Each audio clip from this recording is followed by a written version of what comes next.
Lilith, Adam's first wife, emerges not from the Bible, but from Jewish folklore. One verse creates man and woman together, another crafts Eve from Adam's rib. Lilith was painted as Adam's equal, a woman who refused submission, fled Eden, and became a demoness tied to Mesopotamian night spirits.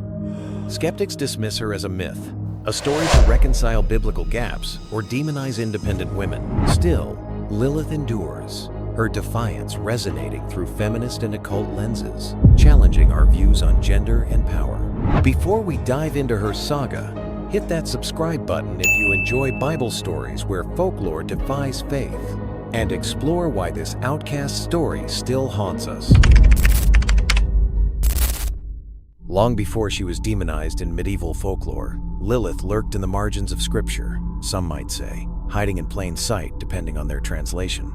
Though absent from most canonical biblical narratives, she emerges briefly, yet provocatively, in Isaiah 34:14, a passage describing the desolation of Edom, where wild beasts and night creatures gather. In some translations, she is named explicitly Lilith, the night demon. In others, she vanishes entirely, replaced by owls, screeching creatures, or ambiguous monsters of the night.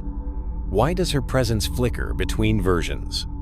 And how did this shadowy biblical reference evolve into one of history's most complex and controversial figures? IPS, part demon, part feminist icon, part ancient cautionary tale about the dangers of female rebellion. According to the most famous account of her story, found in a medieval Jewish text called the Alphabet of Ben Sira, Lilith's rebellion began in the very garden where human history started. Created from the same earth as Adam, fashioned by the same divine hands, she was meant to be humanity's first woman. Equal in creation, equal in dignity, equal in divine image. But equality, it turned out, wasn't what Adam had in mind. The conflict erupted over something both intimate and symbolic: physical positioning during intercourse. Adam demanded that Lilith submit to him, lie beneath him, accept his dominance as natural and divinely ordained. Lilith's response was revolutionary for its time and remains shocking even today. Why should I lie beneath you when I was created from the same earth as you? When Adam refused to accept her argument, when he insisted on his dominance despite her equal creation, Lilith made a choice that would transform her from humanity's first woman into mythology's first rebel. She spoke the ineffable name of God, the sacred tetragrammaton that held power over creation itself, and used that divine power to escape the garden entirely. She flew away, literally, according to the text. The first woman chose exile over submission, freedom over security, the unknown wilderness over a paradise built on inequality. The story of Lilith didn't emerge from nowhere. It arose from a problem that has puzzled biblical scholars for centuries. A problem hiding in plain sight in the first 2 chapters of Genesis. If you've ever read the creation account carefully, you might have noticed something odd, something that doesn't quite add up when you compare the first chapter to the second. Genesis chapter 1 verse 27 presents creation in cosmic simultaneous terms. So God created mankind in his own image. In the image of God he created them. Male and female he created them. The Hebrew here suggests simultaneous creation, both male and female brought into existence at the same moment, both equally bearing the divine image. But then Genesis chapter 2 tells what appears to be a completely different story. Verse 7 describes God forming man from the dust of the ground and breathing into his nostrils the breath of life. Then, after placing Adam in Eden, after giving him work to do, after parading all the animals before him to be named, God observes that it is not good for man to be alone. The solution? Verse 22, Then the Lord God made a woman from the rib he had taken out of the man. Wait, which is it? Were male and female created simultaneously as equals, as Genesis 1 suggests? Or was man created first, with woman fashioned later from his body, as Genesis 2 describes? This isn't a minor detail. It's a fundamental question about the nature of human creation. gender relationships, and divine intention. Modern biblical scholarship has various ways of handling this discrepancy. Source criticism suggests these are two different creation accounts from different traditions. The priestly source in Genesis 1 emphasizing cosmic order and equality. The Yahwist source in Genesis 2 focusing on intimate, personal relationship and hierarchical structure. But ancient Jewish scholars didn't have access to modern historical critical methods. They approached Scripture with the assumption that every word was divinely inspired and perfectly accurate. Contradictions weren't acceptable. They had to be reconciled, somehow, some way. The solution they developed was ingenious. What if Genesis 1 and Genesis 2 weren't describing the same creation event? What if they were describing two different creations entirely? This interpretation suggested that God actually created humanity twice. The first creation, described in Genesis 1:27, produced two equal beings, male and female, created simultaneously from the same earth. The second creation, described in Genesis 2, occurred after this first attempt failed, producing Eve from Adam's rib as a replacement for the original woman. But what happened to that first woman? Where did she go? And why was a replacement necessary? Enter Lilith.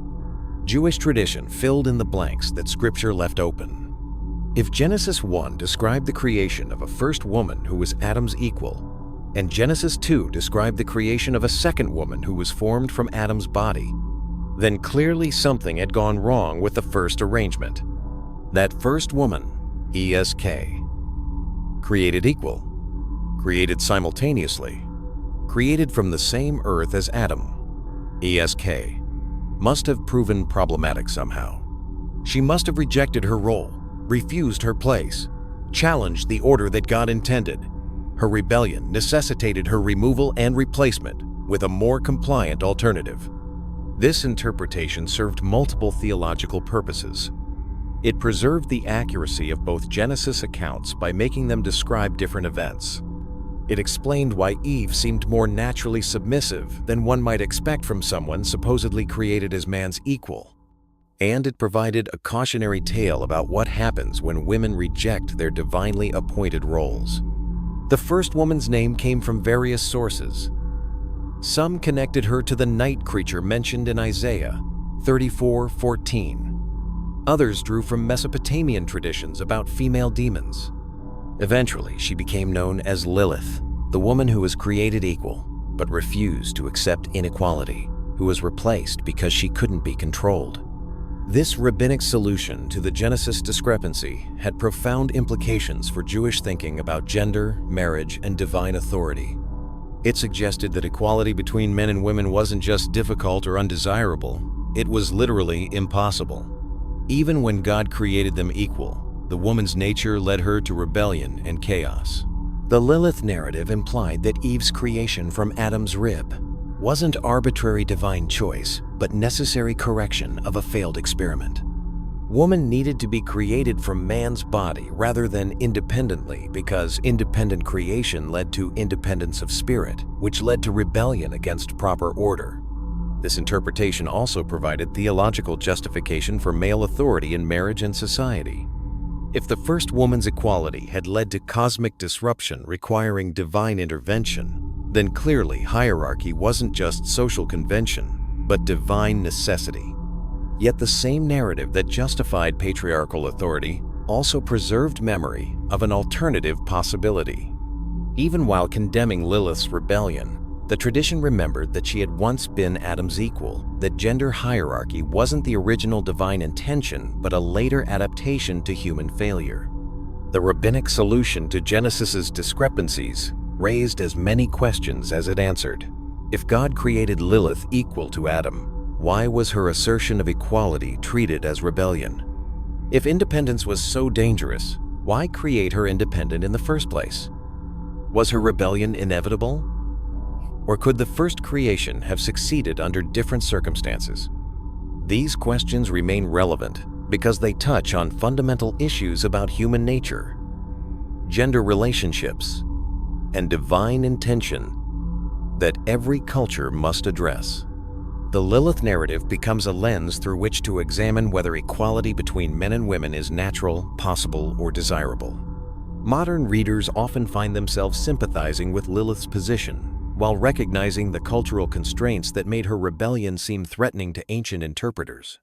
Her demand for equality sounds reasonable to contemporary ears, but her punishment reveals the deep anxieties that female independence provoked in traditional societies.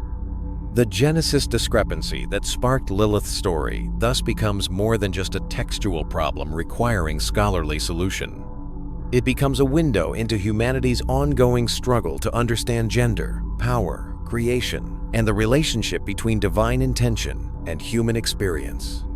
Whether you see the two creation accounts as contradictory sources requiring harmonization or as complementary perspectives on human origin, Lilith's story demonstrates how much theological and cultural weight can rest on seemingly minor textual details. The woman who existed in the gap between Genesis 1 and Genesis 2 became one of the most powerful and controversial figures in religious folklore. The most detailed and influential account of Lilith's story comes from one of the strangest texts in medieval Jewish literature, the Alphabet of Ben Sira, written sometime between the 8th and 10th centuries. This anonymous work presents itself as containing the wisdom of Ben Sira, but it's actually a collection of bawdy, satirical tales that push the boundaries of religious propriety while exploring serious theological questions. It's in this unlikely source, part wisdom literature, part medieval comedy routine, that Lilith emerges as a fully developed character with motivations, dialogue, and a complete narrative arc that would influence her portrayal for the next 1,000 years. According to the Alphabet of Ben Sira, Lilith's story begins with a theological problem we just explored: the discrepancy between Genesis 1 and Genesis 2. The text presents Lilith as Adam's first wife, created simultaneously with him from the same earth, bearing the same divine image, possessing the same inherent dignity and authority. The conflict between them erupted over sexual positioning, MSR, a detail that medieval readers found both shocking and symbolically significant. When Adam demanded that Lilith lie beneath him during intercourse, she refused with words that have echoed through feminist literature ever since.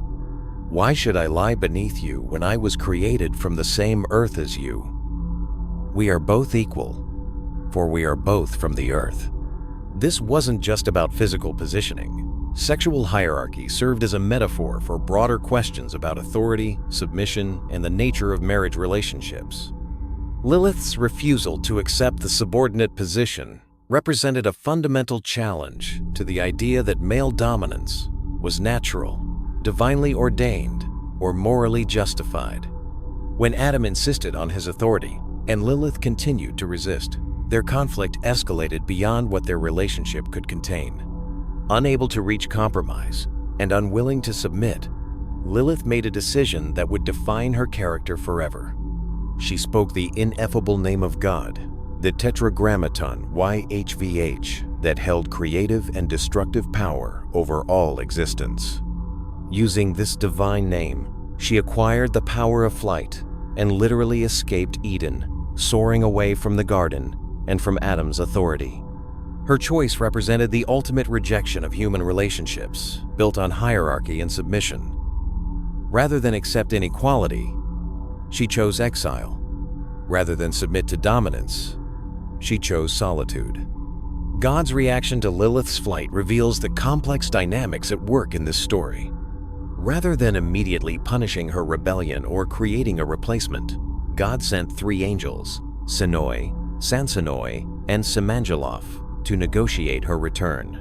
Their names, probably derived from healing formulas and magical traditions, would later become central to protective amulets against Lilith's influence. The angels found Lilith by the Red Sea, a location laden with symbolic significance. The Red Sea was where Moses had led Israel out of slavery in Egypt, a place associated with liberation and escape from oppression. But it was also a boundary between civilization and wilderness, between order and chaos. Lilith's choice to dwell there reflected her position between human and demonic realms. The angel's message was straightforward: return to Adam and accept your role as his wife. or face severe consequences.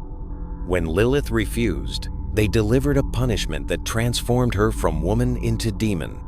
She would be unable to bear living children, he Presenine. Instead, she would give birth to demons.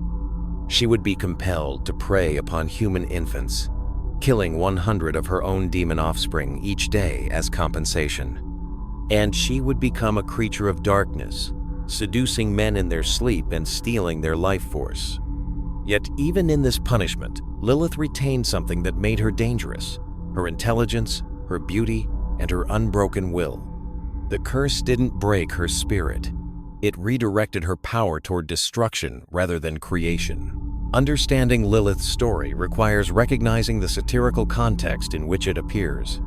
The alphabet of Ben Sira wasn't written as serious theological treatise, but as entertainment that used humor, sexual innuendo, and religious parody to explore serious questions about authority, gender, and social order. The text includes other stories equally outrageous and satirical: tales of talking animals, sexual mishaps, and irreverent treatments of biblical figures. Lilith's story fits this pattern, using exaggerated scenarios and shocking details to examine real tensions in medieval Jewish society about marriage, authority, and women's roles. This satirical context raises important questions about how seriously medieval audiences took Lilith's story.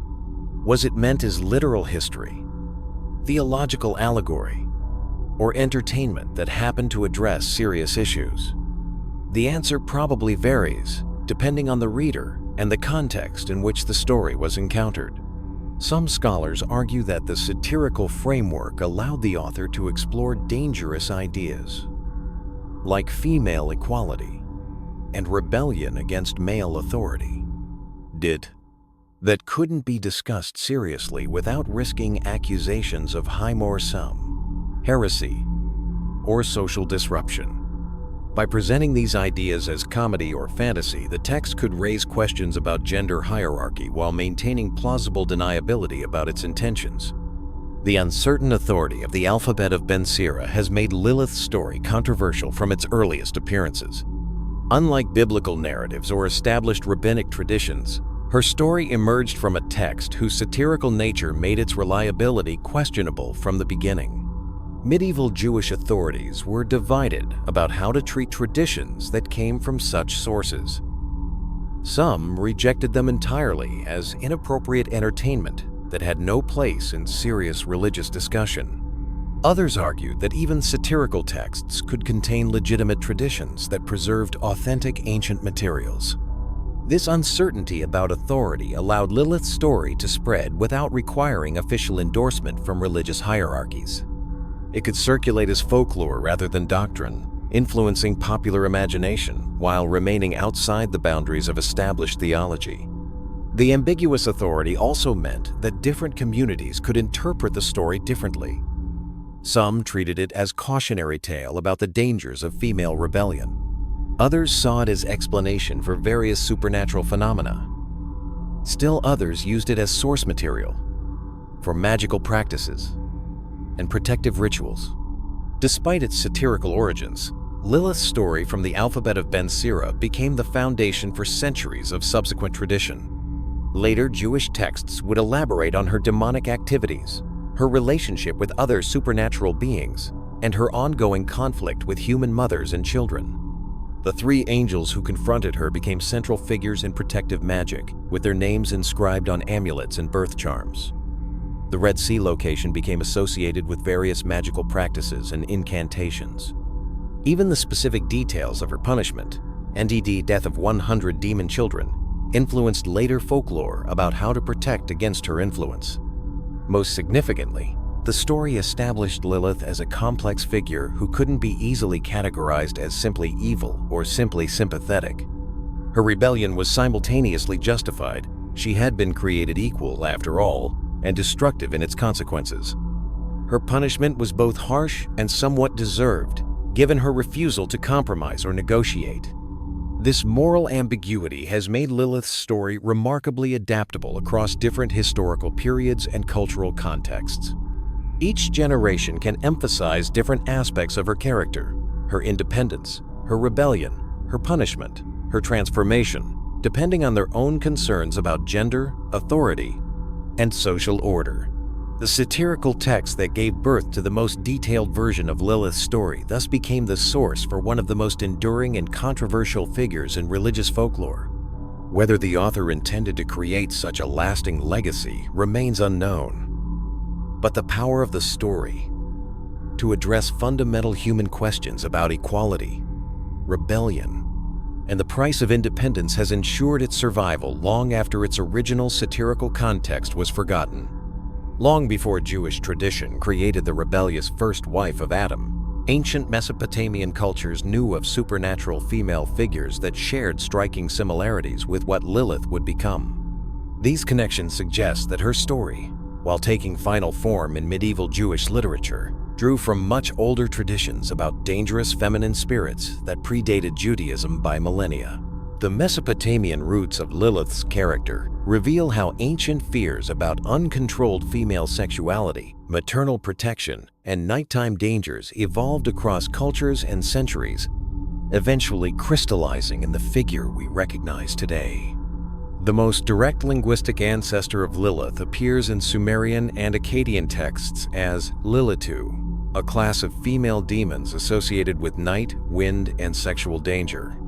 The term itself derives from the Sumerian word lil, meaning wind or storm, connecting these figures to the unpredictable and potentially destructive forces of nature. Lilitu demons were characterized by several features that would later define Lilith. They were beautiful but dangerous. They attacked men sexually. They threatened children and pregnant women, and they operated primarily at night. These weren't individual named characters, but categories of supernatural beings that embodied specific anxieties about feminine power operating outside social control. Assyrian and Babylonian magical texts contain numerous incantations and protective rituals designed to ward off Lilitu attacks. These demons were believed to seduce sleeping men, steal their vitality through sexual contact, and leave them weakened or dead. They also threaten the fertility and safety of women and children, making them objects of particular fear in cultures where infant mortality and maternal death in childbirth were constant concerns. The Lilitu tradition established patterns that would persist in later Jewish development of Lilith's character. The association with night and darkness, the threat to sexual and reproductive safety, the combination of beauty with deadly intent, and the need for protective magic to ward off their influence. One of the most intriguing connections between Mesopotamian tradition and later Lilith stories appears in the Epic of Gilgamesh, specifically in the episode of the Hulapu tree. This Sumerian tale, dating to around 2100 before the Common Era, contains references to a female figure called Kisikil-Lilake, who inhabits a tree sacred to the goddess Inanna. The story describes how Inanna planted a hulupu tree in her garden, intending to use its wood to create a throne and bed.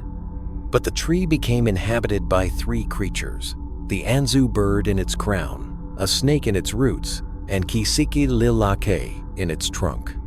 When Gilgamesh cut down the tree to help Inanna, these creatures fled to the wilderness. Scholars debate the exact translation of Kisikil-Lilake, but many interpret it as referring to a Lilitu-type figure, a supernatural woman associated with the Lil wind and dwelling in liminal spaces between civilization and wilderness. The fact that she inhabited Inanna's sacred tree connects her to themes of feminine divinity, sexuality, and the boundary between order and chaos. The detail that she fled to the wilderness when civilization intruded mirrors Lilith's later flight from Eden when she couldn't accept the constraints of human marriage. Both figures represent feminine energy that cannot be domesticated or controlled through conventional social structures. The famous Burney relief, also known as the Queen of the Night relief, provides possible visual evidence for how Mesopotamian cultures conceived of supernatural feminine figures that may have influenced later Lilith traditions. This Babylonian terracotta relief, dating to around 1800 to 1700 before the Common Era, depicts a nude winged female figure with bird-like talons for feet, flanked by owls and standing on lions. While scholars debate the figure's identity, Ereshkigal, As Identity Day, suggestions include Inanna, Ereshkigal, or a Lilith demon. The iconography aligns remarkably well with later descriptions of Lilith. The combination of human beauty with bird-like features, the association with night creatures like owls, and the stance suggesting power and independence all prefigure elements that would become central to Lilith's character. The relief's emphasis on the figure's sexuality, Clav, her nudity, her pose, her association with both lions representing power and owls representing night and death, suggests how Mesopotamian cultures understood the connection between feminine sexuality and supernatural danger. This figure embodies the same tensions that would later define Lilith: beauty and terror, fertility and death, power and alienation. Whether or not the Burney relief actually depicts a Lilith figure, it demonstrates how ancient Near Eastern cultures visualize supernatural feminine power as simultaneously attractive and threatening, connected to both life-giving and life-taking forces. Mesopotamian cultures developed elaborate systems of protective magic specifically designed to counter Lilith attacks. These rituals and incantations reveal how seriously these supernatural threats were taken and provide templates for later Jewish protective practices against Lilith. Babylonian and Assyrian magical texts describe Lilith demons as particularly dangerous to men sleeping alone, pregnant women, and newborn children. Protection involved a combination of verbal incantations, physical amulets, and ritual actions designed to create barriers against supernatural attack. Many of these protective formulas included the names of specific deities or angels who had authority over Lilith demons. The principle was that invoking higher spiritual authorities could compel the demons to retreat or limit their harmful activities. This pattern would later appear in Jewish protective practices that invoked the three angels, Sinoi, Sansonoi, and Samanjaloth, against Lilith's influence. The Mesopotamian emphasis on nighttime danger from Lilith figures also established the temporal boundaries that would characterize later Lilith traditions. These demons were most active during darkness, making night the time of greatest vulnerability and dawn the moment of relief from supernatural threat. The remarkable similarities between Mesopotamian Lilith traditions and later Jewish Lilith stories raise important questions about cultural transmission and evolution of folkloric material. How did specific details about supernatural feminine figures travel across cultures and centuries to emerge in medieval Jewish literature? The most likely explanation involves the gradual cultural exchange that occurred as Jewish communities lived within or alongside Mesopotamian civilizations during the Babylonian exile and subsequent periods. Exposed to local traditions about Lilith demons, Jewish storytellers may have incorporated these elements into their own explanations for biblical discrepancies and supernatural phenomena. This cultural borrowing wasn't simple copying, but creative adaptation. The Mesopotamian Lilith were dangerous but relatively simple demons. The Jewish Lilith became a complex figure whose rebellion had theological and psychological dimensions that went far beyond the original night demon traditions. The evolution from Lilith to Lilith thus represents how folklore adapts and evolves as it crosses cultural boundaries. Core elements: S. Night danger, sexual threat, attack on children, need for protection, S. But new cultural contexts add layers of meaning and significance that transform simple supernatural threats into complex symbolic figures. What makes the Mesopotamian connections to Lilith so significant isn't just their historical interest, but their revelation of persistent human anxieties that transcend specific cultural contexts. The fears that motivated protective rituals against Lilith demons in ancient Babylon, NTA, concerns about uncontrolled sexuality, threats to reproductive safety, dangers lurking in darkness, remain relevant to human experience across cultures and centuries. Lilith's story, rooted in these ancient traditions, thus addresses not just specifically Jewish concerns about gender and authority, but universal human anxieties about the intersection of sexuality, power, and danger. Her transformation from Mesopotamian night demon to Jewish rebel woman to modern feminist icon demonstrates how certain archetypal figures continue to serve as vessels for exploring fundamental human concerns about control, freedom, safety, and the price of independence. While the dramatic story of Lilith as Adam's rebellious first wife wouldn't appear until the medieval alphabet of Ben Sira, earlier Jewish sources contain scattered references to a figure named Lilith that reveal how rabbinic tradition understood her character and supernatural influence. These Talmudic mentions present her not as a human woman, but as a dangerous night demon whose activities required careful attention and protective measures. The Talmudic Lilith is more monster than feminist icon, more supernatural threat than theological symbol. Yet these early references established many of the characteristics that would define her in later tradition and reveal the specific anxieties she represented in ancient Jewish culture. The most significant early Jewish references to Lilith appear in the Babylonian Talmud, compiled between the 3rd and 6th centuries of the Common Era. These mentions are brief but revealing, treating her existence as established fact rather than debatable tradition. In Tractate Eruvin 51b, the Talmud discusses the dangers of sleeping alone in a house, warning that anyone who does so will be seized by Lilith. This reference presents her as a nocturnal predator who targets isolated individuals, particularly men without the protection of family or community. The solution is simple but telling: don't sleep alone, especially at night. The text doesn't explain why Lilith poses this specific threat or what happens to those she seizes, but the casual way the warning is delivered suggests that her dangerous nature was well known to the intended audience. The Talmudic rabbis weren't introducing a new supernatural threat, but referencing an existing tradition that required no explanation. Tractate Shabbat 151b provides additional details about protective measures against Lilith's influence. The text describes how certain ritual objects and practices can ward off her attacks, treating her as one of several supernatural threats that observant Jews needed to guard against through proper religious observance. The Talmudic references present Lilith as fundamentally different from her later incarnation as Adam's first wife. In these early sources, she's a demon, pure and simple, dangerous, supernatural, and hostile to human welfare. There's no hint of her having once been human, no suggestion that her evil nature resulted from rebellion or punishment. This Talmudic Lilith shares characteristics with the Mesopotamian Lilitu demons. She operates primarily at night. She targets sleeping men, and she poses particular danger to those who are alone and vulnerable. But the Jewish sources add specific details that would become central to her later development. Most significantly, the Talmudic tradition emphasizes Lilith's sexual predatory nature. She doesn't just harm her victims, she seduces them, using erotic attraction as the means of supernatural attack.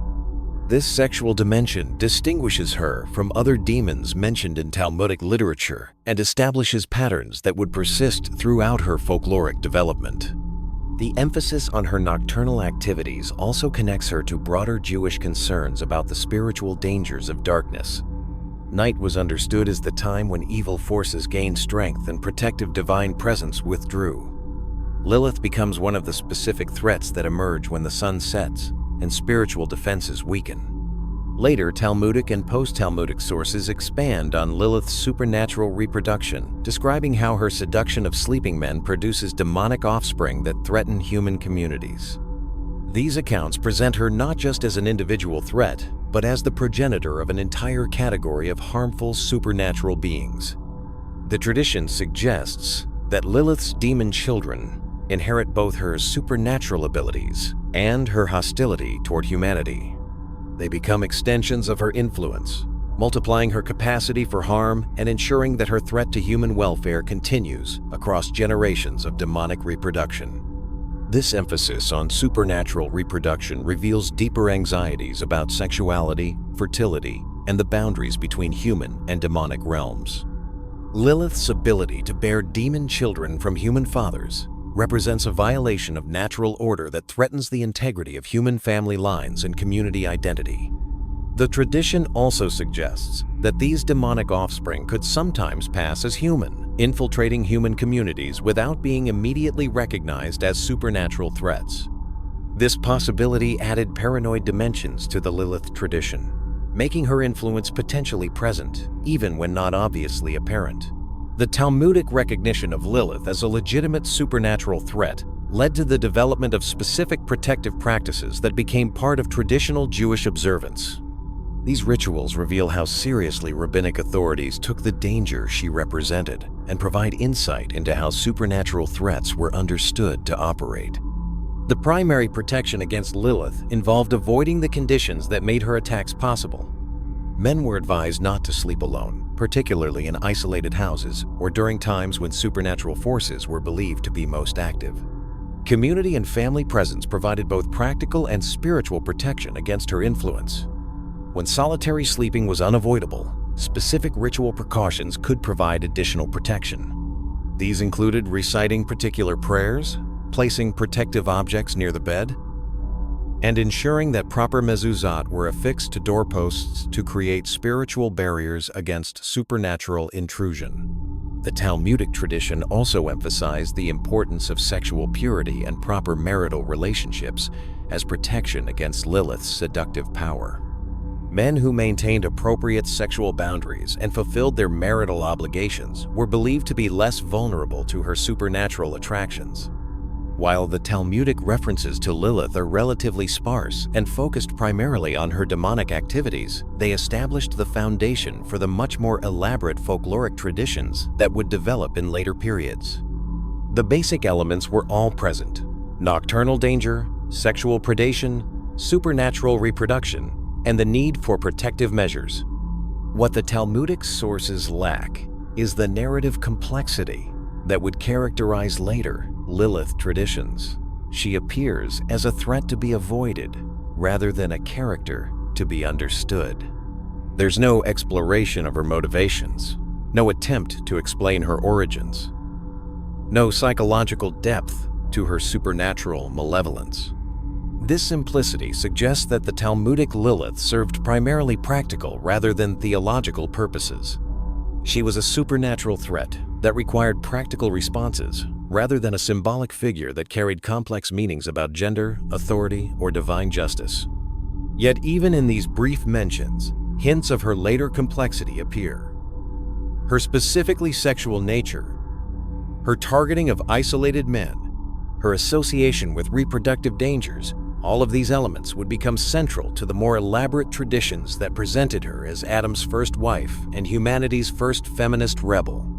The Talmudic mentions of Lilith thus serve as a bridge between ancient Mesopotamian traditions about Lilithu demons and medieval Jewish stories about the rebellious first woman.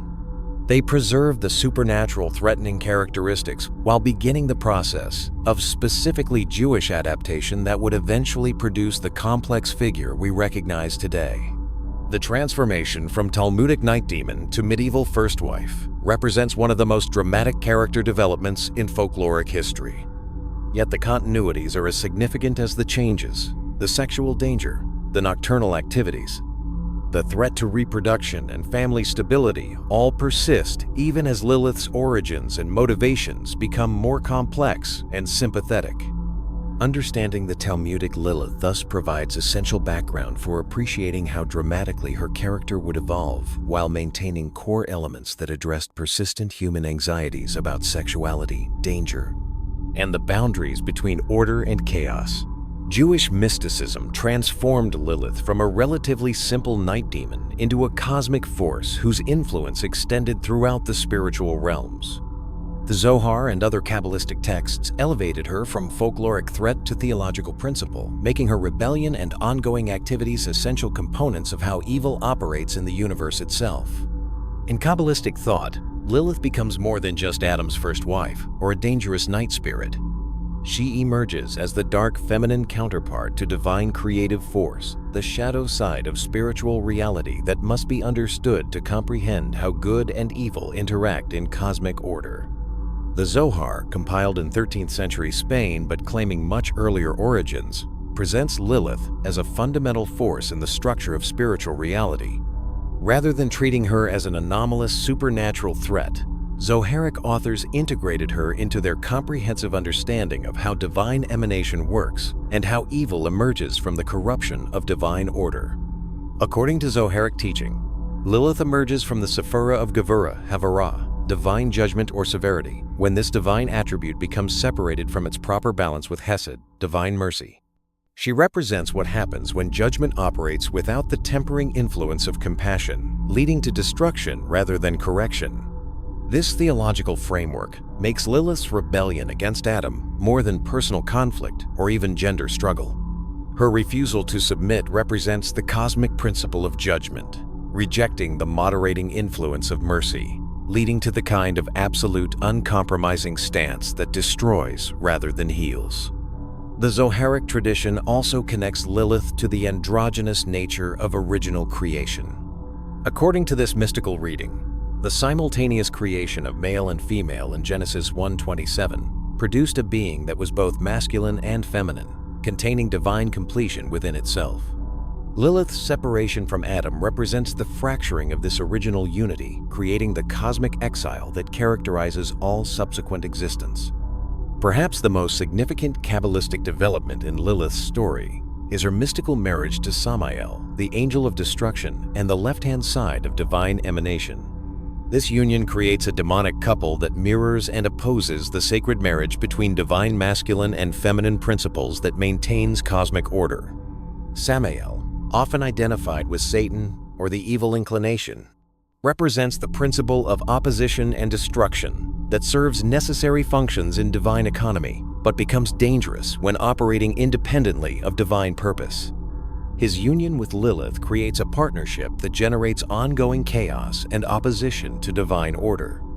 The Zoharic tradition describes this demonic marriage in terms that parallel the sacred Hieros Gamos, the divine wedding that mystics sought to experience and facilitate through their spiritual practice. But where the sacred marriage produces harmony and blessing, the union of Samael and Lilith generates discord and curse. This cosmic coupling produces what Kabbalistic sources call the mixed multitude, a host of demonic offspring that infiltrate human affairs and complicate the spiritual development of individuals and communities. These beings aren't simply evil, but represent confusion between good and evil, making moral discernment more difficult and spiritual progress more challenging. Kabbalistic sources elaborate extensively on Lilith's role as the mother of demons, but they understand this supernatural reproduction in cosmic rather than merely folkloric terms. Her demonic offspring represent the multiplication of confusion and opposition that results when divine principles operate outside their proper relationships. Each demon that Lilith bears represents a specific form of spiritual corruption, particular ways that divine energy becomes misdirected toward destructive rather than creative purposes. The Zoharic tradition catalogs various types of demons and traces their characteristics back to different aspects of Lilith's rebellious nature. This demonic reproduction also serves to explain the persistence of evil in the world despite divine providence. Rather than seeing evil as simple absence of good, Kabbalistic thought presents it as the active multiplication of misdirected divine energy. Lilith's ongoing fertility ensures that new forms of opposition and confusion continue to emerge, requiring constant vigilance and spiritual work to maintain divine order.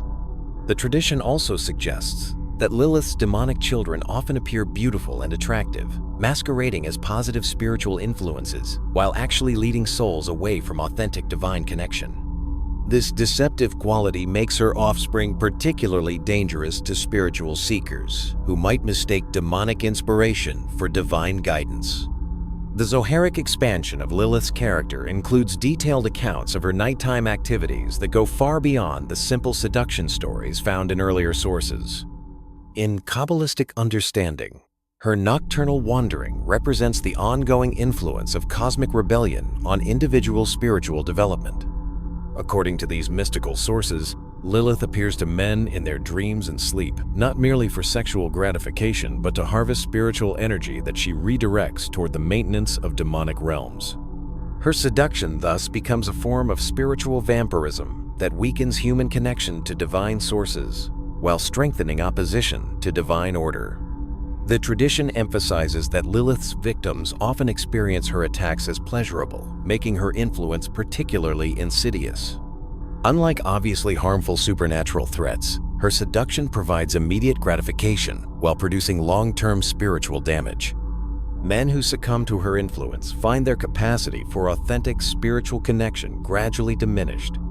Kabbalistic sources also describe how Lilith's nighttime activities affect the cosmic balance between good and evil. Each successful seduction shifts energy from the side of holiness to the side of impurity, making it more difficult for divine light to operate effectively in the world. Her individual attacks thus have cosmic consequences that extend far beyond their immediate victims.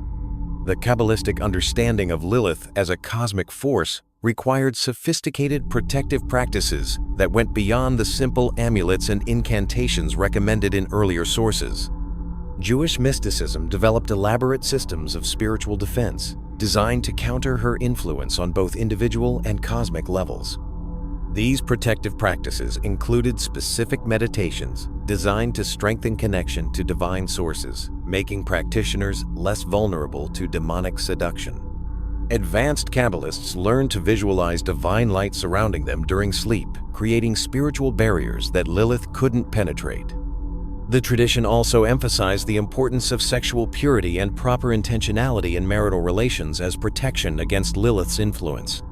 When sexual activity was conducted with proper spiritual awareness and dedication to divine purpose, it generated energy that strengthened the side of holiness, rather than providing material for demonic exploitation. Some Kabbalistic sources describe advanced practitioners who learned to confront Lilith directly in spiritual combat, using divine names and mystical techniques to bind her power and limit her ability to influence human affairs. These spiritual warriors served as protectors for their communities, maintaining the cosmic balance through their mystical activities. Perhaps most remarkably, some Kabbalistic sources suggest that Lilith herself might eventually be redeemed and restored to her proper place in cosmic order. This redemptive possibility reflects the mystical understanding that all evil ultimately derives from divine sources and can therefore be returned to divine purpose through sufficient spiritual work. According to this tradition, Lilith's rebellion wasn't simply destructive, but served necessary functions in cosmic development. Her separation from Adam created the conditions that would eventually allow for more complete divine manifestation through the gradual repair of cosmic fractures. The mystical goal becomes not simply defeating Lilith, but transforming her opposition into cooperation, her rebellion into service, her destructive sexuality into creative fertility. This transformation would heal the original fracture in cosmic order and restore the unity that existed before her separation from Adam. This redemptive vision makes Lilith's story ultimately hopeful despite its dark elements. Her cosmic rebellion, while genuinely dangerous and requiring careful spiritual response, serves purposes that transcend her individual will and contribute to divine plans that encompass both good and evil within larger patterns of cosmic repair. The Kabbalistic transformation of Lilith from folkloric demon to cosmic principle profoundly influenced all subsequent Jewish mystical tradition and provided frameworks that would later influence non-Jewish esoteric movements.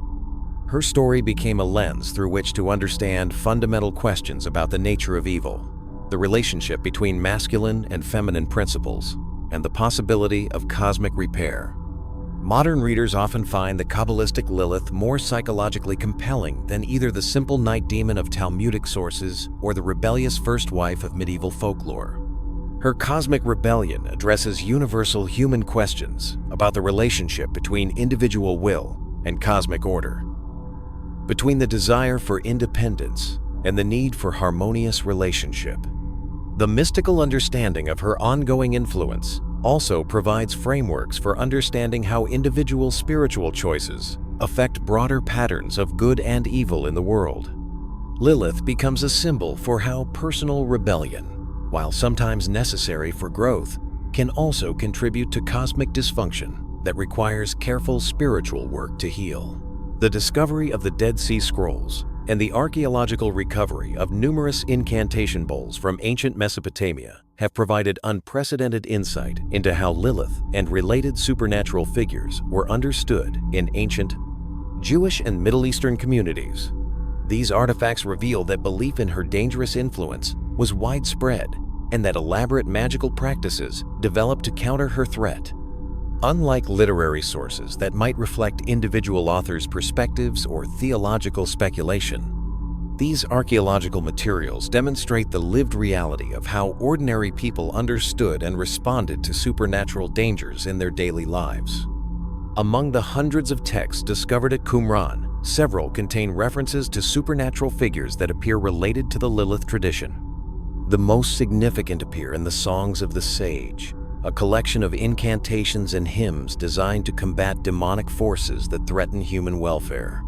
These texts mention Lilith, the plural form of Lilith, suggesting that the Qumran community understood her not as a single individual, but as a category of dangerous female spirits. This usage aligns with earlier Mesopotamian traditions about Lilith demons, while indicating that Jewish communities had adopted and adapted these concepts for their own protective practices. The Songs of the Sage describe the Lilith as those who strike suddenly and those who lead astray, emphasizing their unpredictable and deceptive nature. These descriptions focus on their supernatural abilities rather than their origins or motivations, treating them as practical threats, requiring protective response rather than theological problems requiring doctrinal explanation. The Great Isaiah Scroll from Qumran provides another crucial reference in its version of Isaiah 34:14, the passage that mentions Lilith in canonical scripture. The Qumran version uses spelling and linguistic forms that help clarify how the text was understood by ancient readers, suggesting that the night creature mentioned was indeed understood to be the same figure known from magical and folkloric traditions. Perhaps the most dramatic archaeological evidence for belief in Lilith comes from hundreds of incantation bowls discovered throughout ancient Mesopotamia, dating primarily to the Sassanid period between the 3rd and 7th centuries of the Common Era. These ceramic bowls, inscribed with magical formulas and buried beneath houses or placed in strategic locations, provide direct evidence of how communities protected themselves against supernatural threats. Many of these bowls contain specific references to Lilith and detailed instructions for binding her power and preventing her from harming household members. The inscriptions are written in various languages: Aramaic, Hebrew, Mandaic, and Syriac, indicating that belief in her danger crossed ethnic and religious boundaries in ancient Middle Eastern communities. One particularly detailed bowl from the Metropolitan Museum of Art contains an Aramaic incantation that binds Lilith, Lilitha, and all her variations from approaching a specific household. The formula lists multiple names and forms for the same supernatural entity, suggesting that practitioners understood her as capable of shapeshifting or appearing in different guises. The bowl inscriptions often include detailed descriptions of Lilith's appearance and activities. She is described as having long hair that she uses to entangle her victims, wings that allow her to travel quickly between locations, and the ability to appear as a beautiful woman or a terrifying monster depending on her intentions. The incantation bowls reveal sophisticated magical techniques developed specifically to counter Lilith's influence. These weren't simple superstitions, but elaborate ritual systems that required considerable knowledge and skill to implement effectively. Many bowls contain binding formulas that attempt to restrain Lilith's movement and limit her ability to approach protected households. These incantations often invoke higher spiritual authorities, angels, divine names, or cosmic forces that have power to compel demonic obedience. The principle underlying these practices is that supernatural threats can be controlled through proper application of spiritual hierarchy. Some bowls include detailed contracts or legal documents written in magical script, formally prohibiting Lilith from entering specific properties or harming particular individuals. These magical contracts treat supernatural beings as entities that can be bound by legal agreements, suggesting sophisticated understanding of how spiritual and material realms interact. The most elaborate bowls contain complete narrative accounts of Lilith's defeat or binding by heroic figures, creating mini mythologies that serve both protective and entertainment functions. These stories often describe epic battles between good and evil forces, with Lilith's defeat serving as guarantee that similar protection will be provided to the bowl's owners. A significant portion of the incantation bowl evidence relates specifically to protecting children and pregnant women from Lilith's influence. These texts reveal the particular anxiety that her tradition created around childbirth and infant mortality in communities where such dangers were constant threats. Many bowls contain formulas designed to create protective barriers around birthing mothers, preventing Lilith from stealing newborn children or harming mothers during their vulnerable postpartum period. These incantations often invoke maternal divine figures who are called upon to protect human mothers against supernatural maternal rivals. The child protection formulas frequently include lists of the three angels, Sinoi, Sansinoi, and Semenjlof. They her having, who according to tradition had authority over Lilith and could compel her to respect protective boundaries.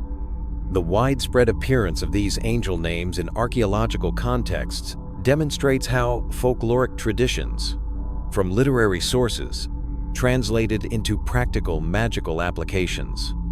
Some bowls contain detailed descriptions of protective rituals that families should perform during pregnancy and childbirth to ensure Lilith's influence is kept at bay. These rituals often involve creating physical barriers, special amulets, protective circles, blessed objects, spi, that serve as focal points for spiritual protection. The linguistic evidence from incantation bowls reveals how Lilith traditions developed within Aramaic and Syriac-speaking communities that maintained distinct cultural identities while sharing common supernatural concerns with their Jewish neighbors.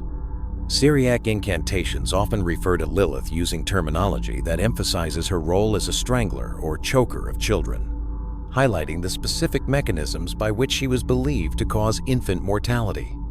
These descriptions suggest understanding of her methods that goes beyond general supernatural threat to specific modes of harmful activity.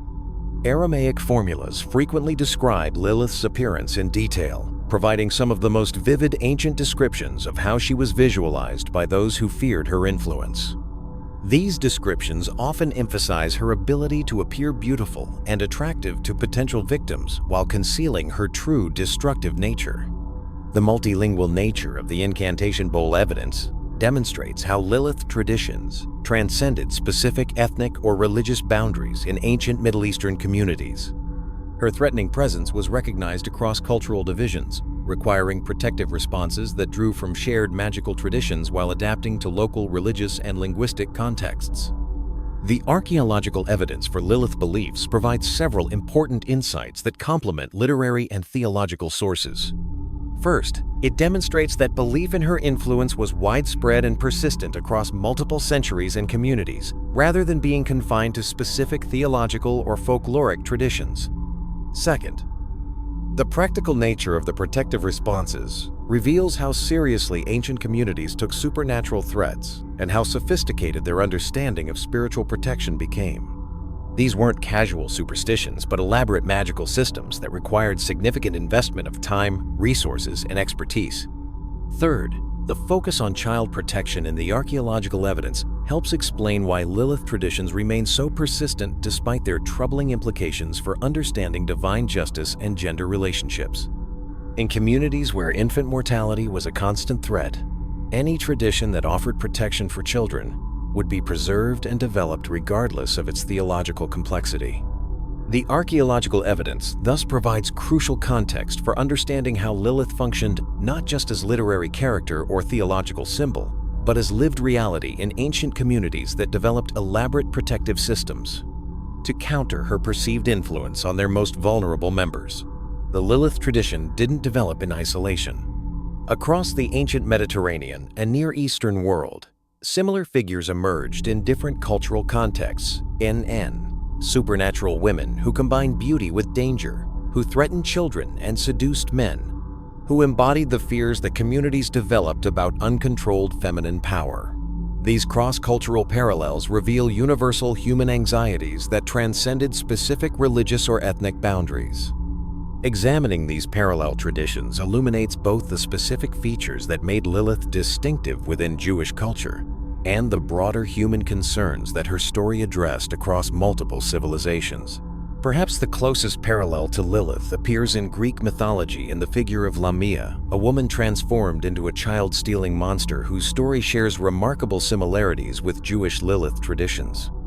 According to various Greek sources, Lamia was originally a beautiful queen who became Zeus's lover, provoking Hera's jealous rage. Hera's punishment was cruel and specific. She killed all of Lamia's children and transformed the grieving mother into a monster compelled to steal and devour the children of other women. Unable to sleep because of her grief and rage, Lamia became a nocturnal creature who prowled the night seeking victims to share her loss. Like Lilith, Lamia retained her beauty despite her monstrous transformation, using her attractiveness to lure victims before revealing her true nature. Greek sources describe her as particularly dangerous to pregnant women and newborn children, making her a figure that mothers invoked in protective rituals and cautionary tales. The psychological dynamics of Lamia's story mirror those in Lilith traditions. A woman who begins as equal or superior to male authority figures becomes transformed into a threatening presence when that authority is challenged or disrupted. Her punishment involves the destruction of her maternal role and its replacement with anti-maternal activities that target other women's children. Greek protective practices against Lamia included amulets, incantations, and ritual behaviors remarkably similar to those developed in Jewish communities against Lilith. Mothers would place protective objects near their children's beds, recite specific prayers or formulas, and avoid behaviors that might attract Lamia's attention during vulnerable periods. Roman culture developed its own traditions about supernatural women who threatened children and families through nighttime activities. The strigae were described as women who could transform into owls or other nightbirds, using their ability to fly and their nocturnal vision to locate and attack vulnerable victims. Like Lilith and Lamia, the strigae were particularly associated with infant mortality and threats to maternal health. Roman writers described them as creatures who would enter houses at night, steal sleeping babies, and either kill them outright or drain their life force through supernatural means. The Roman poet Ovid provides detailed descriptions of strigae activities that parallel accounts of Lilith's nighttime wandering found in Jewish sources. These creatures were said to hover over sleeping victims, sometimes in human form and sometimes as birds, using their supernatural abilities to access protected spaces and avoid detection. Roman protective practices against strigae included many elements that appear in Jewish anti-Lilith rituals. The use of iron objects as barriers, specific herbal preparations that repelled supernatural threats, and invocations of protective deities who had authority over malevolent spirits.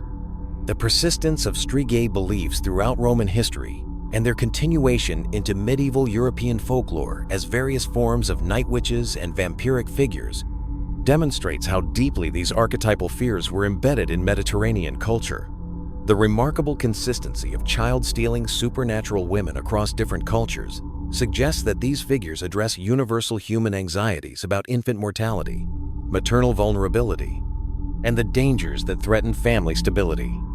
In an era when child death was common and medical understanding of its causes was limited, supernatural explanations provided both comprehensible causes and actionable responses. Celtic cultures developed traditions about banshees and bean sidai, supernatural women associated with death and family destruction. Norse mythology included similar figures who threatened children and families through supernatural means. Even cultures with no direct contact with Mediterranean civilizations developed comparable traditions about dangerous feminine spirits who targeted the young and vulnerable. These cross-cultural parallels reveal that the specific features of Lilith's character, her beauty, her nocturnal activities, her threat to children, her seductive power over men, represent solutions to universal storytelling needs rather than unique Jewish innovations. Every culture needed ways to explain infant mortality, maternal death, and the various threats that could destroy family stability. The protective rituals developed against these figures also show remarkable consistency across cultures. The use of iron objects, protective circles, verbal formulas, and appeals to higher spiritual authorities appears in anti-Lilith practices and in protective traditions against similar figures throughout the ancient world.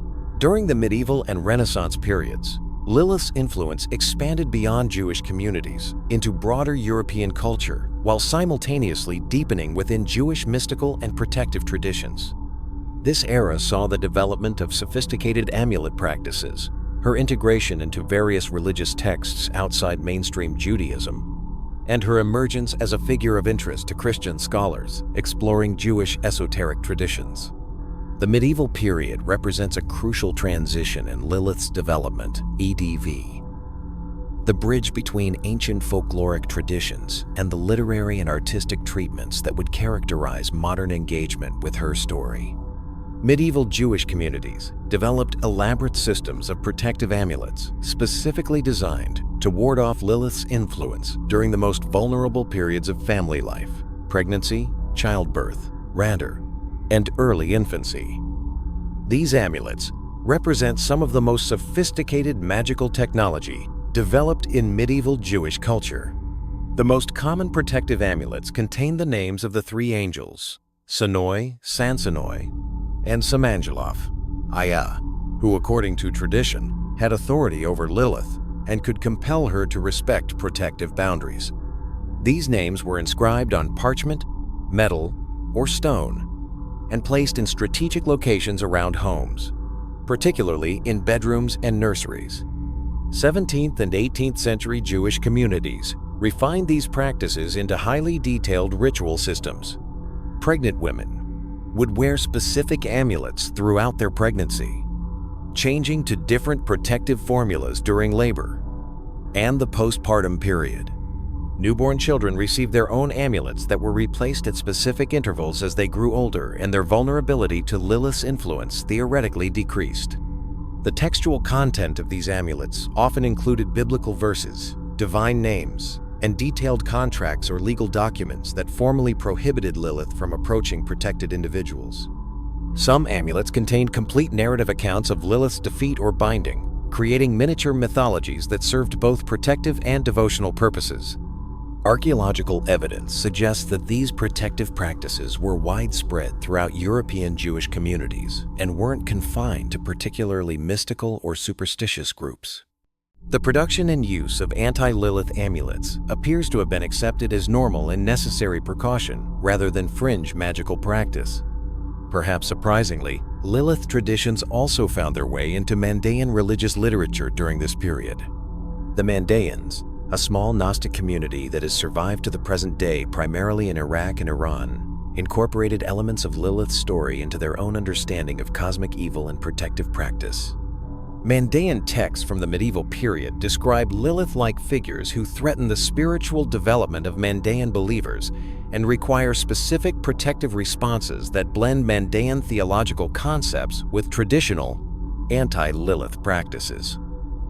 These syncretistic developments demonstrate how adaptable Lilith traditions prove to be across different religious contexts. The Mandaean integration of Lilith traditions is particularly significant because it shows how her story could be adapted to fit theological systems quite different from Judaism while maintaining core elements that made her recognizable as the same basic figure. Mandaean Lilith retains her nocturnal activities, her threat to children, and her seductive power, while being integrated into specifically Mandaean concerns about spiritual purity and cosmic dualism. This cross-religious transmission also suggests that Lilith traditions were circulating in medieval Middle Eastern communities through channels that weren't confined to Jewish religious instruction. Her story had become part of the broader cultural conversation about supernatural threats and protective responses that crossed ethnic and religious boundaries. Renaissance Christian scholars, particularly those interested in Kabbalistic and Jewish mystical traditions, began to take serious interest in Lilith as a figure worthy of academic study rather than mere folkloric curiosity. This scholarly attention marked the beginning of her transition from specifically Jewish concern to broader European intellectual interest. Christian Hebraists studying Jewish texts encountered Lilith references and attempted to understand her significance within Jewish theological systems. These scholars often struggled to integrate her story with Christian understandings of creation and divine providence, leading to various attempts to explain her origins and activities in terms compatible with Christian doctrine. Some Christian scholars interpreted Lilith as evidence of corruption within Jewish tradition, arguing that her story represented the kind of mythological thinking that Christianity had supposedly transcended. Others saw her as a valuable source of information about pre-Christian religious traditions that might illuminate biblical interpretation. The most sophisticated Christian treatments of Lilith attempted to understand her story as containing legitimate theological insights about the nature of evil, the relationship between men and women, and the cosmic consequences of rebellion against divine order. These interpretations often borrowed heavily from Kabbalistic sources while attempting to adapt their insights to Christian theological frameworks. The Renaissance period also saw the first significant artistic treatments of Lilith in European visual culture. While medieval art had largely ignored her, Renaissance artists began to find in her story compelling material for exploring themes of feminine beauty, supernatural danger, and the relationship between sexuality and spirituality. Early artistic depictions typically emphasized her seductive aspects while maintaining clear moral messaging about the dangers she represented. These works often placed her in garden settings that evoked Eden, while showing her in poses or contexts that emphasized her separation from divine order. The artistic interest in Lilith during this period reflects broader Renaissance fascination with figures who embodied the tension between classical beauty and Christian moral teaching. Like other mythological figures who were simultaneously attractive and dangerous, Lilith provided artists with opportunities to explore complex psychological and spiritual themes. Literary references to Lilith also began appearing in non-Jewish European texts during this period, though typically as brief allusions rather than extended treatments. These references suggest that educated European audiences were becoming familiar with her story through their exposure to Jewish learning and mystical traditions. The medieval and Renaissance development of Lilith traditions established many of the patterns that would characterize modern engagement with her story. The sophisticated protective practices developed during this period would influence how later generations understood the relationship between supernatural threat and ritual response. The scholarly interest that emerged during the Renaissance would evolve into the academic study of comparative mythology and folklore that would treat Lilith as a significant figure worthy of serious intellectual attention. The artistic treatments that began during this period would develop into the rich literary and visual tradition that characterizes modern engagement with her story. Perhaps most significantly, the medieval and Renaissance period saw Lilith's story begin to escape the confines of specifically Jewish culture while maintaining its essential characteristics. This expansion would accelerate dramatically in modern times, making her one of the most widely recognized figures from Jewish folklore in contemporary global culture. The protective amulet traditions that developed during this period also established precedents for understanding Lilith as a figure who could be approached, negotiated with, and potentially controlled through proper ritual knowledge. This approach would influence both traditional Jewish practices and modern esoteric movements that have adopted Lilith as a figure of empowerment rather than threat. The 20th and 21st centuries have witnessed an extraordinary flowering of artistic and literary interest in Lilith that has transformed her from a figure of primarily historical and folkloric significance into a powerful symbol for contemporary concerns about gender, independence, and the cost of rebellion.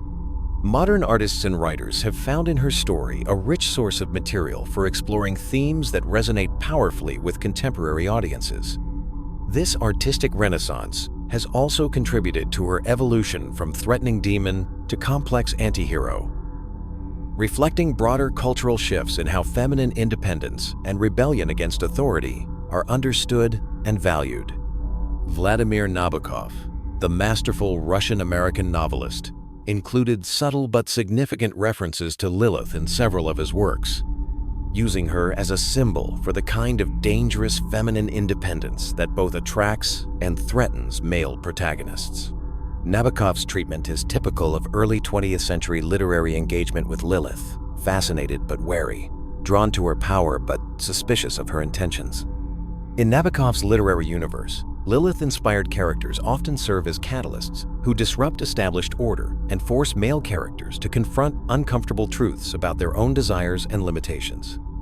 These characters retain Lilith's essential characteristics: beauty, independence, refusal to submit, while being integrated into modern psychological and social contexts.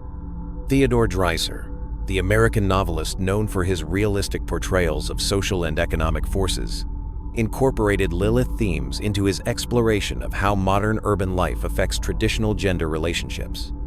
In Dreiser's work, Lilith-like figures represent the new woman of the early 20th century, economically independent, sexually autonomous, and threatening to traditional family structures. George Sterling, the American poet associated with the California literary scene, wrote more directly about Lilith as a mythological figure, while adapting her story to address contemporary concerns about women's changing roles in society. Sterling's poetry presents Lilith as a tragic figure whose rebellion was both necessary and costly, anticipating later feminist interpretations of her story. Visual artists have found Lilith particularly compelling as a subject because her story allows for exploration of themes that are difficult to address directly in more conventional religious or mythological contexts. Her combination of beauty, danger, sexuality, and spiritual rebellion provides rich material for artists interested in challenging traditional representations of feminine power. Pre-Raphaelite and symbolist movements in late 19th and early 20th century art frequently depicted Lilith as an embodiment of dangerous feminine beauty.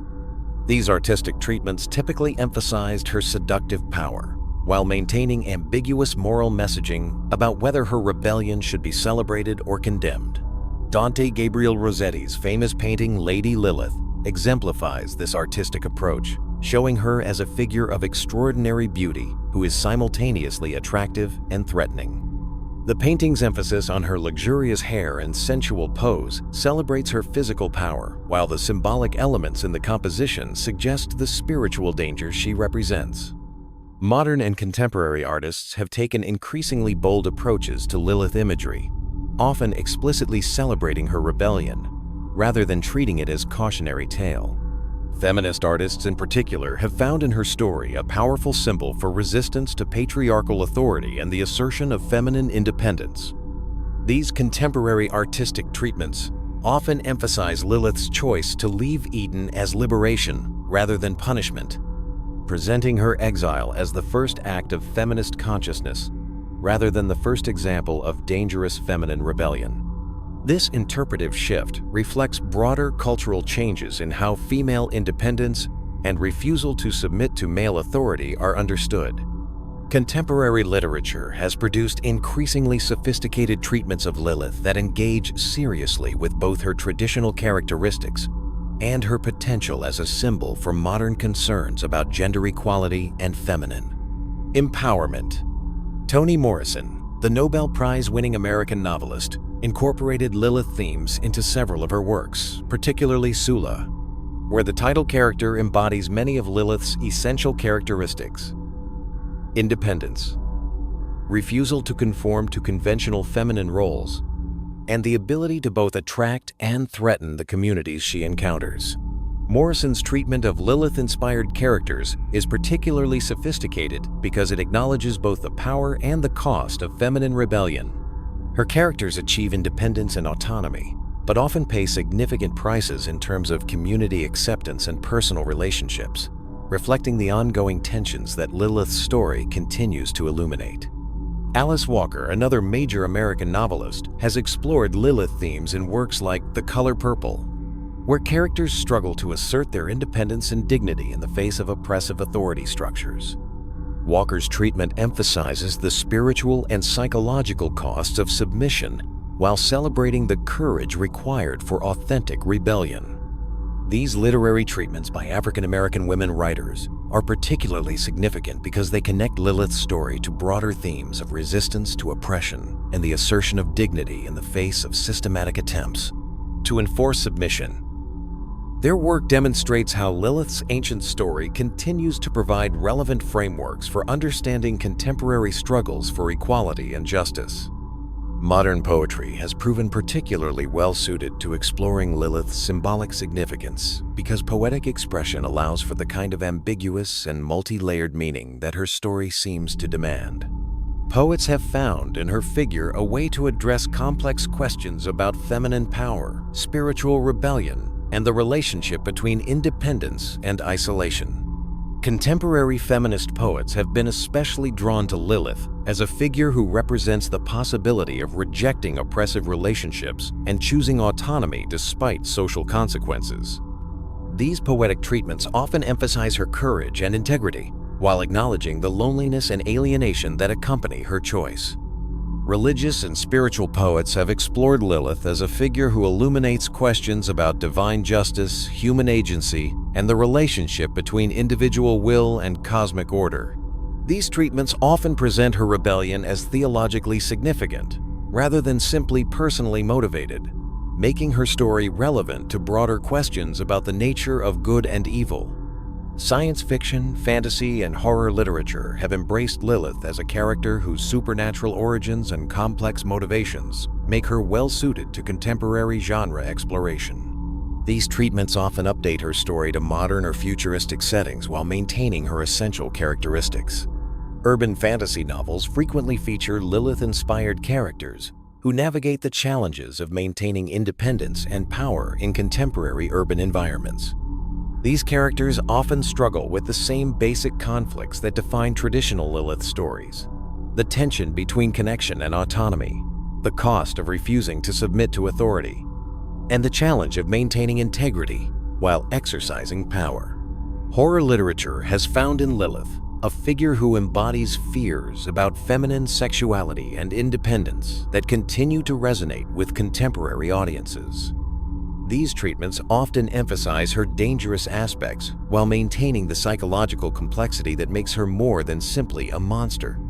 Even vampire fiction has frequently drawn on Lilith traditions, presenting her as either the origin of vampirism or as a figure whose characteristics parallel those of vampiric creatures. These connections reflect the enduring appeal of her combination of beauty, danger, and supernatural power. Contemporary visual arts have produced an extraordinary range of Lilith-inspired works that reflect the diversity of modern interpretation and the continuing relevance of her symbolic significance. These works range from traditional representational art to abstract expressions of the themes her story embodies. Feminist artists have created works that explicitly celebrate Lilith as a figure of empowerment and resistance, often depicting her in contexts that emphasize strength, independence, and refusal to be controlled by external authority. These works frequently challenge traditional representations of feminine beauty and power. Digital and multimedia artists have found new ways to explore Lilith themes through video, installation, and interactive media that allow for more complex and nuanced exploration of her story's psychological and spiritual dimensions. The remarkable proliferation of artistic and literary treatments of Lilith in modern culture demonstrates her continuing relevance to contemporary concerns about gender, power, spirituality, and the cost of authentic independence. Her story has proven remarkably adaptable to different artistic media and cultural contexts, while maintaining its essential power to illuminate fundamental human conflicts. This artistic renaissance has also contributed to broader cultural shifts in how Lilith is understood and valued. Rather than being seen primarily as a cautionary tale about the dangers of feminine rebellion, she has increasingly become a positive symbol for the courage required to resist oppression and assert authentic selfhood. The diversity of contemporary artistic treatments also reflects the complexity of modern engagement with questions of gender, authority, and spiritual authenticity that her story continues to illuminate. Different artists and writers find different aspects of her character most compelling, creating a rich tapestry of interpretation that demonstrates the ongoing vitality of her ancient story. Perhaps no development in Lilith's long history has been more dramatic than her transformation from dangerous demon to feminist icon in the 20th and 21st centuries. This remarkable reversal represents more than simple reinterpretation. NDA. It constitutes a fundamental reimagining of her story that has made her one of the most powerful symbols of feminine independence. and resistance to patriarchal reimagining from these. Authority in contemporary culture. This feminist reclamation has occurred across multiple contexts, via from academic scholarship to popular spirituality to political activism, each finding different aspects of her story relevant to contemporary struggles for gender, equality, and feminine empowerment. Serious academic engagement with Lilith from feminist perspectives began in the mid-20th century as scholars started examining traditional religious and mythological sources through new analytical lenses that questioned assumptions about gender, power, and divine authority that had previously gone unexamined.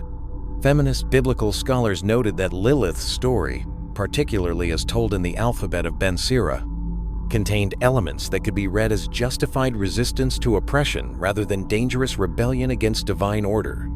Her demand for equality with Adam, "Why should I lie beneath you when I was created from the same earth as you?" began to be interpreted as reasonable assertion of inherent dignity rather than inappropriate challenge to natural hierarchy. These scholarly reinterpretations emphasized the theological significance of Lilith's equal creation with Adam, arguing that her story preserved memory of original gender equality that had been suppressed by later patriarchal interpretations of divine intention. In this reading, Lilith becomes a figure who refused to accept the subordination that wasn't part of her original creation. Feminist mythological scholarship has also placed Lilith within broader patterns of goddess traditions that were displaced or demonized by patriarchal religious systems. Scholars have noted parallels between her characteristics and those of ancient Near Eastern goddesses who represented feminine independence and power, suggesting that her demonization reflects historical suppression of feminine divinity. This academic work has provided intellectual foundations for the broader cultural reclamation of Lilith as a positive figure, giving scholarly legitimacy to interpretations that celebrate rather than condemn her rebellion against subordination. Contemporary Wiccan and neo-pagan movements have embraced Lilith as a powerful goddess figure who embodies the dark feminine aspects of divinity that mainstream religions have often suppressed or demonized. In these spiritual contexts, her traditional characteristics, ever-cell, independence, sexual autonomy, refusal to submit, are understood as divine attributes rather than demonic corruptions. Wiccan interpretations often present Lilith as a goddess of liberation who teaches practitioners how to break free from oppressive relationships and social structures that demand inappropriate submission. Her story becomes a template for spiritual empowerment rather than a cautionary tale about the dangers of asserting independence. Neo-pagan rituals honoring Lilith often focus on themes of personal sovereignty, sexual autonomy, and the courage required to choose authentic selfhood over social acceptance. These practices treat her exile from Eden as liberation rather than punishment, celebrating her choice to leave paradise rather than accept inequality. Some Wiccan traditions have developed elaborate theological frameworks that integrate Lilith into broader understandings of divine feminine energy, presenting her as one aspect of a complex goddess figure that includes both nurturing and fierce protective qualities. In these systems, her traditional threatening characteristics are reinterpreted as necessary protective responses to genuine threats rather than unprovoked malevolence. The Italian-American witchcraft tradition known as Stregoria has also adopted Lilith as a significant figure, though with interpretations that maintain more of her traditional dangerous aspects while celebrating her power and independence. Stregoria practitioners often see her as a figure who embodies the kind of fierce feminine power that's necessary for protection and survival in a hostile world. In Stregoria contexts, Lilith's demonic characteristics aren't rejected but reinterpreted as forms of spiritual power that can be channeled for protective and empowering purposes. Her ability to appear threatening serves as a model for practitioners who need to develop their own capacity for fierce self-protection. Stregoria traditions often emphasize Lilith's role as a teacher figure who instructs practitioners in the use of personal power and the importance of maintaining appropriate boundaries in relationships. Her refusal to submit to Adam becomes a template for refusing to accept relationships that require inappropriate self-sacrifice or subordination. These traditions also maintain connections to Lilith's traditional associations with sexuality and reproduction, but interpret these as areas where feminine power and autonomy are particularly important rather than particularly dangerous. The broader feminist spirituality movement that emerged in the latter half of the 20th century has found in Lilith a powerful symbol for the reclamation of feminine spiritual authority and the rejection of religious traditions that require feminine subordination. Feminist spiritual practitioners often interpret Lilith's story as revealing the historical suppression of goddess traditions and feminine spiritual authority by patriarchal religious systems. Her demonization becomes evidence of how threatening feminine independence was to male-dominated religious hierarchies. Goddess movement interpretations frequently present Lilith as a figure who represents the necessity of choosing spiritual authenticity over social acceptance, making her relevant to contemporary women who struggle to maintain their spiritual integrity while navigating religious or cultural contexts that expect feminine submission. These movements have also developed ritual practices that invoke Lilith as a source of strength for women facing difficult decisions about relationships, career choices, or life direction. Her story provides a template for choosing independence and authenticity, even when those choices involve significant personal costs. Perhaps more controversially, some theistic Satanist and left-hand path spiritual traditions have adopted Lilith as a significant figure, though with interpretations that emphasize her rebellious and anti-authoritarian aspects rather than her specifically feminine characteristics.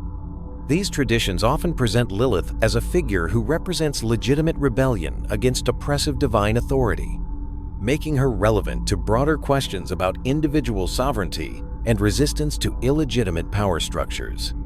Her refusal to submit to Adam becomes a model for refusing to accept any authority that demands inappropriate subordination.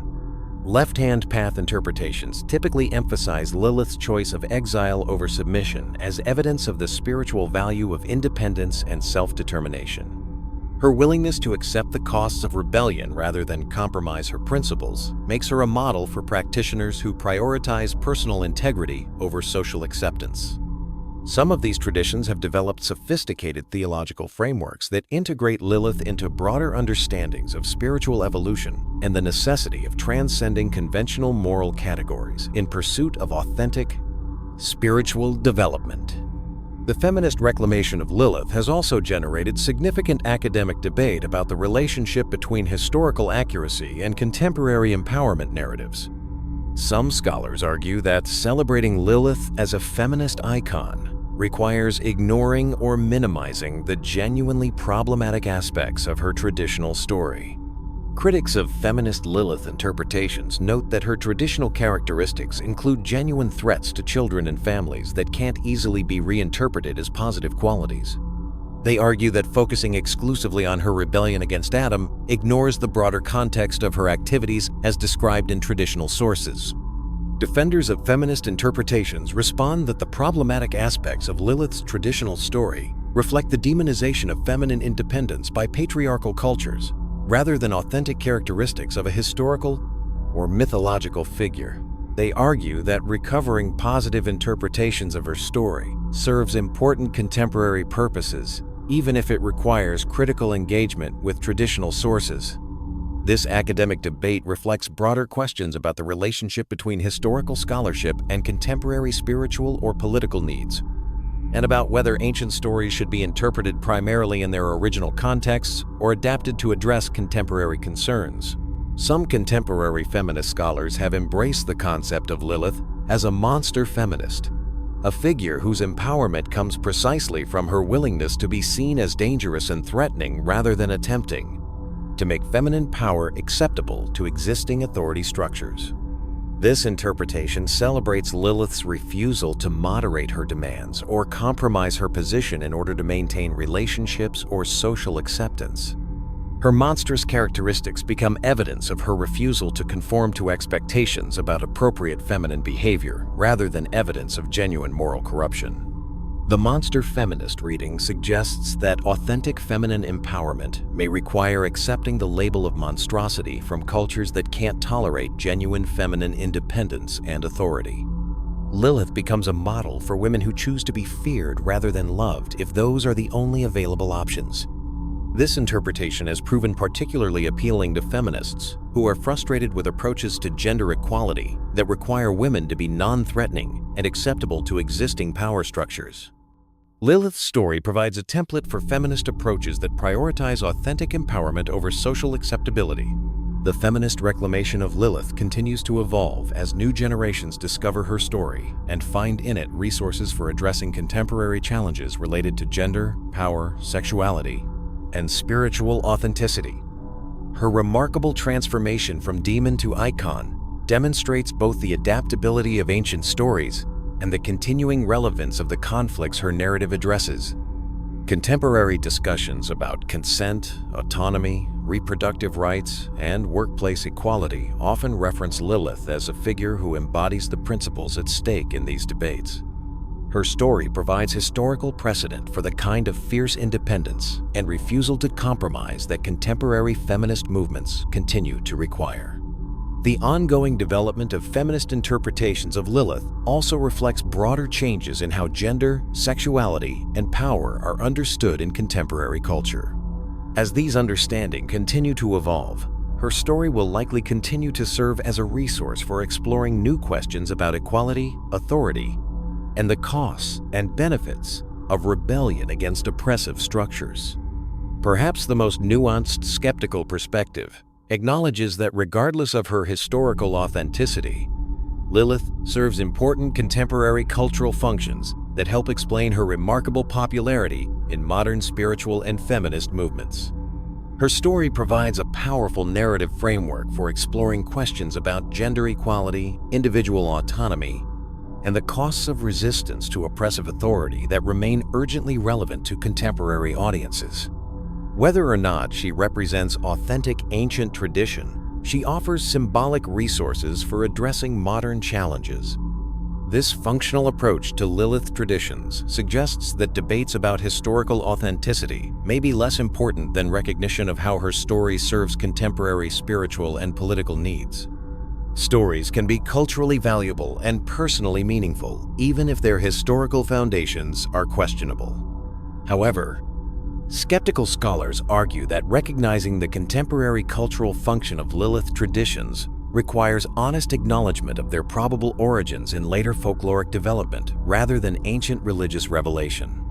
This honesty, they contend, actually strengthens rather than weakens her potential contribution to contemporary discussions about gender, power, and spiritual authenticity. We began this journey seeking to understand how a shadowy reference in Isaiah 34:14 evolved into one of the most complex and controversial figures in religious folklore. What we discovered is a story that reveals as much about human nature, cultural anxieties, and the evolution of spiritual understanding as it does about any specific supernatural entity.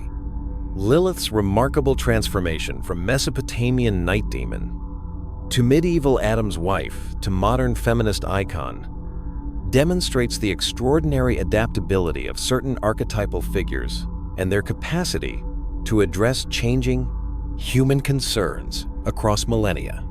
From her possible origins in ancient Mesopotamian Lilith traditions through her brief biblical appearance to her elaborate development in Jewish mysticism, Lilith has served as a mirror reflecting the deepest anxieties and aspirations of the cultures that shaped her story. The medieval alphabet of Ben Sira gave her a voice and a motivation that transformed her from simple supernatural threat into complex character whose rebellion raised fundamental questions about gender, authority, and divine justice. Kabbalistic traditions elevated her to cosmic significance, making her rebellion essential to understanding how good and evil operate in spiritual reality. Modern feminist movements have completed her transformation from demon to icon, finding in her ancient demand for equality a powerful symbol for contemporary struggles against oppression and for authentic self-determination. Her journey from threatening other to empowering archetype reflects broader cultural evolution in how feminine independence and rebellion against unjust authority are understood and valued. Despite millennia of interpretation and elaboration, fundamental questions about Lilith remain tantalizingly open. Was she ever meant to be understood as a historical figure, or has she always functioned primarily as symbolic representation of human concerns about gender, power, and resistance to authority? The gap between her minimal biblical presence and her elaborate folkloric development raises questions about how religious traditions grow and change over time. Does her story represent authentic preservation of ancient wisdom, later theological speculation, or contemporary projection of modern concerns onto ancient sources? Her transformation from threatening demon to empowering goddess also raises questions about the relationship between historical interpretation and contemporary spiritual needs. Can ancient stories serve modern purposes without regard for their original meanings? Or does authentic engagement with traditional materials require respecting their historical contexts? The uncertain authority of sources like the Alphabet of Ben Sira continues to complicate attempts to establish what Lilith's story really means or where it actually comes from. The satirical context of her most detailed narrative raises questions about whether her rebellion was ever meant to be taken as serious theological instruction or was always intended as commentary on contemporary social relationships. The archaeological silence surrounding her story in ancient Israel and Judah suggests that her prominence in later tradition may reflect folkloric development rather than preservation of authentic historical memory. Yet the persistence of themes she represents across cultures and centuries indicates that her story addresses universal human concerns regardless of its specific origins. Contemporary scholarly debates about her significance often reflect broader tensions between historical critical approaches that emphasize original contexts and hermeneutical approaches that focus on how texts function in ongoing communities of interpretation. What explains Lilith's remarkable contemporary appeal across diverse spiritual, intellectual, and artistic communities? Her story seems to provide symbolic resources for exploring questions about autonomy, authenticity, and resistance to oppression that remain urgently relevant despite changing cultural contexts. Her willingness to choose exile over submission resonates powerfully with individuals and communities who face similar choices between conforming to oppressive expectations and risking isolation or punishment for asserting dignity and, quote, equality. The complexity of her character, simultaneously threatening and empowering, ancient and contemporary, mythological and psychologically realistic, allows different communities to find different aspects of her story most relevant to their concerns and circumstances. Perhaps Lilith's most enduring contribution to human reflection involves her illumination of the costs associated with choosing authentic independence over social acceptance. Her exile from Eden represents the universal experience of losing community, security, and belonging when individuals refuse to compromise their essential values. Her story suggests that authentic equality may require accepting the label of monstrosity from cultures that can't tolerate genuine independence and shared authority. This insight remains relevant to contemporary struggles for social justice and individual authenticity. The question of whether her price was worth paying, whether exile was preferable to submission, continues to challenge individuals and communities who face similar choices between authentic self-expression and social harmony. Lilith's story will likely continue evolving as new generations encounter her narrative and find in it resources for addressing emerging challenges related to gender, power, technology, and spiritual authenticity. Contemporary discussions about artificial intelligence, genetic modification, and virtual reality raise new questions about what it means to be human and what kinds of relationships are possible between beings of different types and capabilities. Lilith's story of conflict between equals who couldn't find ways to coexist may provide frameworks for understanding these emerging challenges. The ongoing development of gender understanding beyond traditional binary categories may also find in Lilith's story resources for exploring questions about identity, relationship, and social organization that transcend conventional frameworks. In the end, Lilith remains what she has perhaps always been, a mystery that illuminates other mysteries. Whether understood as historical figure, mythological character, or psychological archetype, she provides a lens through which to examine fundamental questions about human nature, social organization, and spiritual possibility. Her transformation from demon to icon demonstrates both the power of human imagination to reinterpret inherited materials and the persistence of certain archetypal concerns that transcend specific cultural contexts. The fact that her story continues to generate passionate interpretation and debate suggests that the issues she represents, equality, authenticity, rebellion, independence, the costs of resistance to oppression, therein. Perhaps that's exactly what makes her story so valuable.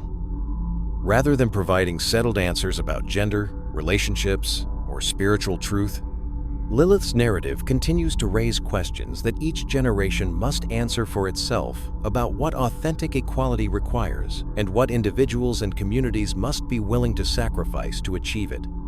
Her legacy reminds us that some stories endure not because they resolve human dilemmas, but because they help us understand why those dilemmas are so persistent and why they continue to matter so much to each successive generation that encounters them. Lilith's tale has haunted human imagination for millennia. From her shadowy beginnings to her contemporary prominence, she remains both warning and inspiration, challenging us to examine our own responses to inequality, authority, and the eternal human struggle between belonging and authenticity. Her story continues because the questions she raises refuse to stay answered. See you in the next video.